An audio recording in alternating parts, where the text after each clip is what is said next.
Recently have begun to notice that theaters in Chattanooga do not seem to support many of the recent independent films that have come out, such as Whiplash, Boyhood, and Birdman. Why do we have to wait so long for these critically acclaimed movies? Are movie theaters in Chattanooga ignoring critically acclaimed films to make money? I went on the street to ask people what their favorite movies are and if they've heard of some of these films. Favorite movie is Avengers. Favorite movie has got to be Drive Angry. Lion King.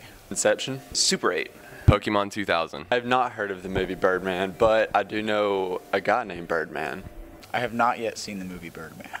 A man who is, I assume, a superhero with a deep fascination for birds. I have not heard of the movie Whiplash, but I should check it out. The part where you get hit from the rear, is that called Whiplash? I've heard of the movie Boyhood. If I'm not too badly mistaken, I think it's about where they film this boy that has grown up through the years. And it took I think 12 years to film the movie. Why haven't many people heard of these movies? Are movie theaters more worried about making money than supporting critically acclaimed independent films? I spoke with Jonathan Meyer, a manager at one of the local theaters here in Chattanooga, to see what he could tell us about this situation. Are independent movies ignored here in Chattanooga? The larger scale movie theaters tend to kind of ignore them until they start to get Oscar buzz or enough buzz to warrant actually bringing them to theater just due to booking costs alone. It's kind of a risk for them to be able to invest that money in a movie that may not do so well in this market. When they are released here, are they promoted well?